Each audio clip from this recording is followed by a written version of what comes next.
एक बार एक गांव में एक नाइन टेल्ड फॉक्स ने हमला कर दिया। वो फॉक्स इतना ताकतवर था कि उसकी पूंछ हिलाने भर से भूचाल और सुनामियां आ जाती थी।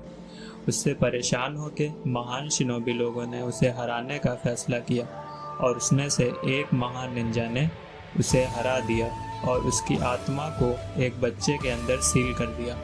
लेकिन ऐसा करने में उस महान शिनोबी की मृत्यु हो गई और उन शिनोबी निंजा का नाम फोर्थ होकागे था। वो लीफ विलेज के रहने वाले थे। फिर 12 साल बाद वो बच्चा थोड़ा बड़ा हो गया है और अब काफ़ी शरारती हो गया है। वो इतना शरारती हो गया है कि राजाओं के स्टैचू पे पेंटिंग कर रहा है। सब लोग उसकी शिकायत तीसरे होकागे से करते हैं और तब सब लोग वहाँ उसके पास जाते हैं उसे नीचे बुलाने के लिए।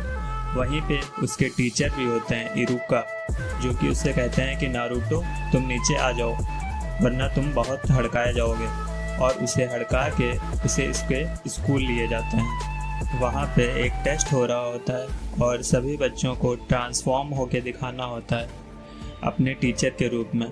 सभी बच्चे एक एक करके ट्रांसफॉर्म हो जाते हैं और फिर नारुतो की बारी आती है।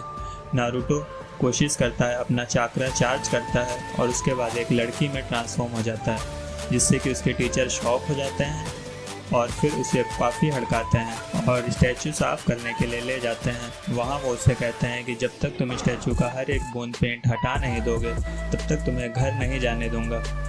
तब वो बच्चा कहता है कि ऐसा नहीं है कि मेरा घर पे कोई इंतज़ार कर रहा होगा। उस पर उसके टीचर इरुका कुछ सोचते हैं और कहते हैं कि अगर तुम ये सब साफ़ कर दोगे तो मैं तुम्हें रामेन खिलाने ले जाऊंगा। तब वो बच्चा खुश हो जाता है और कहता है कि हाँ, मैं जल्दी से इसे साफ़ कर दूंगा। फिर अगले सीन में वो दोनों रामेन खा रहे होते हैं और टीचर उससे पूछते हैं कि तुम्हें पता है ना कि होकागे लोग कौन है।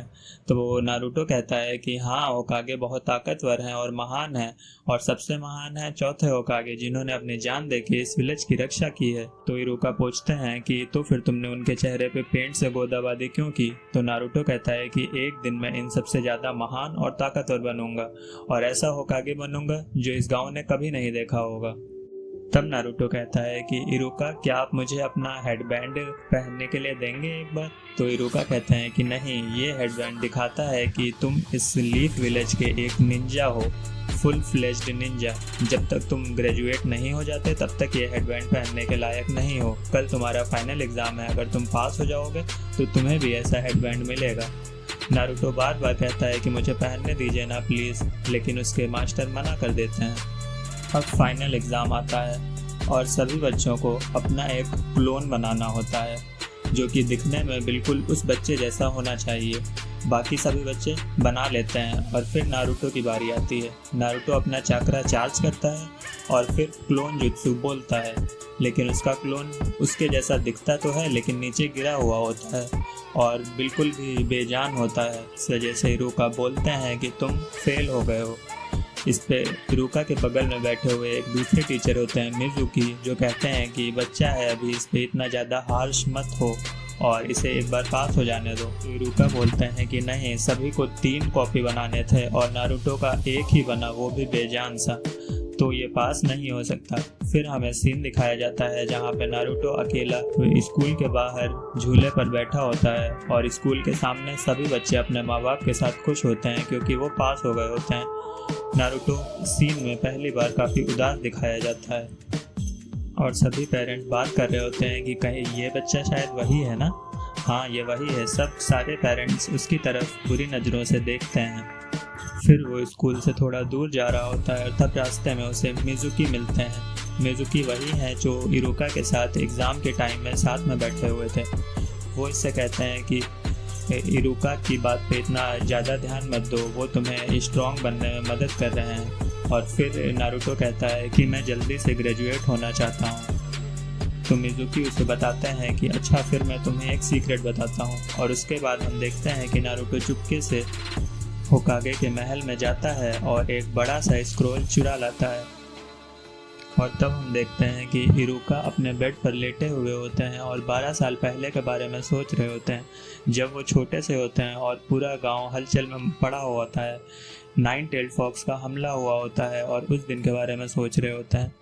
वो देखते हैं कि उनके माता पिता भी निंजा थे और वो नाइन टेल को रोकने में जुटे हुए थे और नाइन टेल्स की वजह से ही उसके माता पिता का देहांत हुआ था। तब मिज़ुकी इरुका को बताता है कि नारुतो एक फॉरबिडन स्क्रोल को चुरा के ले गया है। उससे गांव में काफ़ी हलचल मच जाती है और होकागे सभी निंजा को बुलाते हैं और कहते हैं कि ये स्क्रोल बहुत ज़्यादा ज़रूरी है, अगर ये दुश्मन के हाथों में पड़ गया तो हमारा गांव खतरे में आ जाएगा। तब हम देखते हैं कि मिज़ुकी सोच रहा होता है कि अगर ये स्क्रोल की बात पूरे गांव में फैल गई तो नारुतो को सब सही में नफरत करने लगेंगे और नारुतो का जीना मुश्किल हो जाएगा। तब हमें पता चलता है कि मिज़ुकी असलियत में नारुतो से नफरत करता है और उसे अच्छे से नहीं जीने देना चाहता है। अगले सीन में हम देखते हैं कि नारुतो जंगल में होता है, काफ़ी थका हुआ और हाँफ रहा होता है। उतने में इरुका उसके पास आ जाते हैं और कहते हैं कि मैंने तुम्हें पकड़ लिया।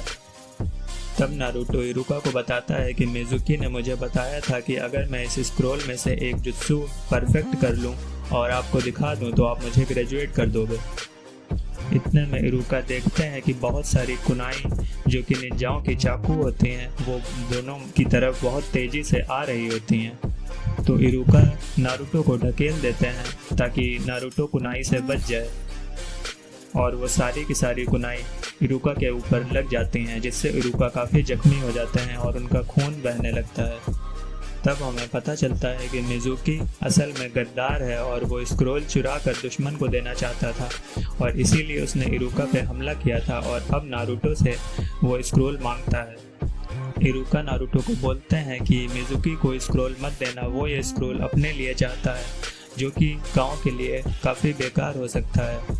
इस पर मिज़ुकी नारुतो को भड़काने की कोशिश करता है और कहता है कि तो क्या तुम्हें पता है 12 साल पहले असलियत में क्या हुआ था? मिज़ुकी कहता है कि तुम ही हो वो दानव फॉक्स जिसने 12 साल पहले इस गांव को ख़राब कर दिया था, हमला किया था और कई लोगों की जान ली थी, जिनमें से इरुका के माता पिता भी एक थे। इसीलिए पूरा गांव तुमसे नफरत करता है, तुम्हारा मजाक उड़ाता है। अगर सच बोलें और अगर इरुका अपने मन के अंदर झांक के देखें तो वो खुद भी तुमसे बहुत नफरत करते हैं। तुम्हें कभी माता पिता का प्यार इसीलिए नहीं मिला। तुम जब से पैदा हुए हो पूरा गांव तुमसे नफरत ही करता आया है। तुम शरारतें इसीलिए करते हो ना कि गांव वाले कम से कम एक नज़र तो तुम्हारी तरफ देखें। तुम हमेशा शरारतें करते हो, खुश रहने की कोशिश करते हो, लेकिन वो सब एक दिखावा है, सिर्फ अपने दर्द को छुपाने के लिए। कोई भी कभी भी तुम्हें नहीं अपनाएगा। और ये बोलते हुए मिज़ुकी एक बड़ा सा शूरिकेन नारुतो की तरफ फेंक के मारता है और इरुका नारुतो के सामने आ जाते हैं, जिससे वो बड़ा सा शूरिकेन इरुका की पीठ पर लग जाता है और नारुतो इरुका की तरफ देखता है और उनका खून टपक रहा होता है और नारुतो पूछता है कि क्यों। इरुका बोलते हैं कि जब मेरे माता पिता चले गए थे तो मेरी इज्जत करने वाला, मेरी तारीफ करने वाला कोई भी नहीं था। मैं अकेला था। मैं क्लास का जोकर बन गया था सिर्फ दूसरों लोगों की अटेंशन पाने के लिए, क्योंकि लोगों द्वारा हंसे जाना भी लोगों द्वारा ना देखे जाने से अच्छा लगा मुझे। मैं तुम पे हमेशा चिल्लाता था, तुम्हें हड़काता था। शायद मैं तुम्हारे लिए एक अच्छा टीचर बन सकता था। शायद हम दोनों कभी इस मौके पे ना आते अगर मैं एक अच्छा टीचर बन पाया होता, और इसीलिए नारुतो मुझे माफ़ कर दो। ये सब सुन के नारुतो स्क्रोल लेके भाग जाता है और मिज़ुकी नीचे आके इरुका से कहता है कि तुमने देखा अपने बच्चे की आंखों में? वो आंखें उस बच्चे की नहीं, एक दानव फॉक्स की थी। अब वो स्क्रोल का इस्तेमाल करके इस गांव पे बदला लेगा। फिर हम देखते हैं कि होकागे एक क्रिस्टल के अंदर से नारुतो को ढूंढ लेते हैं और उसे देख रहे होते हैं। फिर उन्हें पता चल जाता है कि मिज़ुकी ने नारुतो को सब कुछ बता दिया है। इस पे होकागे सोचते हैं कि ये ज़रूर एक संभव है कि नारुतो की फॉक्स स्पिरिट बाहर आ जाए और इस गांव पे हमला लेने की कोशिश करे। फिर जंगल में हम देखते हैं कि नारुतो अभी भी स्क्रॉल लेके पेड़ों के ऊपर से भाग रहा होता है और सामने इरुका आ जाते हैं, जो कि कहते हैं कि मुझे जल्दी से स्क्रॉल दे दो, यही मिजुकी को चाहिए, मैं इसे बचा लूँगा। तब नारुतो इरुका की तरफ जाता है और बहुत तेजी से एक घूसा उनके पेट में मारता है, जिससे कि वो काफ़ी दूर जाके गिरते हैं। और तब हमें पता चलता है कि वो इरुका नहीं बल्कि मिजुकी था, जो कि इरुका का भेष बदल के आया हुआ था स्क्रॉल लेने के लिए। मिजुकी पूछता है नारुतो से कि तुम्हें कैसे पता चला कि मैं इरुका नहीं हूँ। तो नारुतो बोलता है क्योंकि मैं इरुका हूँ। और तब हमें पता चलता है कि वो नारुतो नहीं बल्कि इरुका नारुतो का भेष बदल के भाग रहे थे और नारुतो वहीं पास में पेड़ के पीछे छुपा हुआ होता है। मिजुकी इरुका से बोलता है कि बड़ी अच्छा काम कर रहे हो अपने माता पिता के कातिल को बचा के। वो एक दानव फॉक्स है जो कि हमेशा ऐसी पावर का भूखा है। तुमने अच्छा किया जो तुम उससे डरते थे, हमेशा उससे नफरत करते थे, उस पर चिल्लाते थे। और नारुतो पेड़ के पीछे से सब सुन रहा होता है, काफ़ी उदास होता है, सोचता है कि तो ये सच था, मास्टर इरुका सही में मुझे दानव समझते हैं। तो इरुका मिजुकी से बोलते हैं कि शायद हाँ मैं उस दानव से नफरत करता हूँ, लेकिन बच्चे से नहीं, नारुतो से नहीं, मैं सिर्फ उस फॉक्स से नफरत करता हूँ। नारुतो के लिए मेरे दिल में सिर्फ इज्जत है। वो एक एक्सीलेंट स्टूडेंट है, वो अपनी पूरी जान लगा के मेहनत करता है। कभी कभार वो ऑकवर्ड होता है, कभी क्लमजी होता है, कभी चीज़ें बिगाड़ देता है, लोग उस पर हंसते हैं, उससे बात नहीं करते हैं, लेकिन ये सब जानते हुए भी वो मेहनत करता रहता है। वो बच्चा अब तुम्हारा दानव फॉक्स नहीं रहा, वो कोनोहा के लीफ विलेज का एक नागरिक है, वो है नारुतो उज़ुमाकी। ये सुन के मिजुकी इरुका से बोलता है कि मैं तुम्हें थोड़ी देर और जिंदा रखना चाहता था, लेकिन अब नहीं। इतने में मिजुकी अपना बड़ा सा शुरिकेन पीठ के पीछे से निकालता है और उसे बहुत तेजी से घुमा के इरुका की तरफ फेंकने वाला होता है।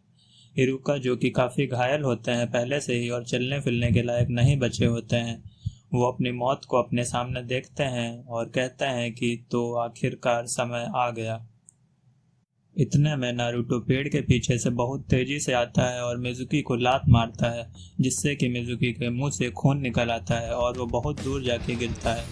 और नारुतो बोलता है कि मेरे मास्टर से दूर रहो वरना मैं तुम्हारी जान ले लूँगा। मिजुकी कहता है कि मैं तुम्हें एक ब्लो में जान ले सकता हूँ। तब नारुतो ने स्क्रॉल में से सीखा हुआ एक जुत्सु करता है, शैडो क्लोन जुत्सु, जो कि इतना अच्छे से परफेक्ट कर चुका होता है कि वो अपने 500 से भी ज़्यादा कॉपीज़ बना लेता है, जिससे लगभग पूरा एरिया उस वहाँ का भर जाता है नारुतो की कॉपीज़। इससे मिजुकी और इरुका दोनों ही शॉक हो जाते हैं और मिजुकी कहता है कि इतनी जल्दी कैसे इसने सीख लिया, और वो सारे के सारे नारुतो की कॉपीज़ और खुद नारुतो ओरिजिनल मिजुकी को मारने लगते हैं और उसे ज़रा देर में ही हरा देते हैं। तब इरुका नारुतो को पास में बुलाते हैं और कहते हैं कि मेरे पास तुम्हारे लिए एक गिफ्ट है, और वो उसे अपना हेडबैंड देते हैं और बोलते हैं कि अब तुम ग्रेजुएट हो चुके हो और एक निंजा बन चुके हो, और इसे सेलिब्रेट करने के लिए हम दोनों रामेन खाने जाएंगे। उधर लॉर्ड होकागे सब लोगों को बता देते हैं कि घबराने की कोई बात नहीं है, और गांव में सारे निंजा धीरे धीरे शांत हो जाते हैं। इधर नारुतो इरुका की तरफ दौड़ के आता है और उन्हें गले लगा लेता है। इरुका नारुतो को समझाते हैं कि अब जब तुम अच्छे शिनोबी बन गए हो तो आगे की ज़िंदगी थोड़ी कठिन हो सकती है।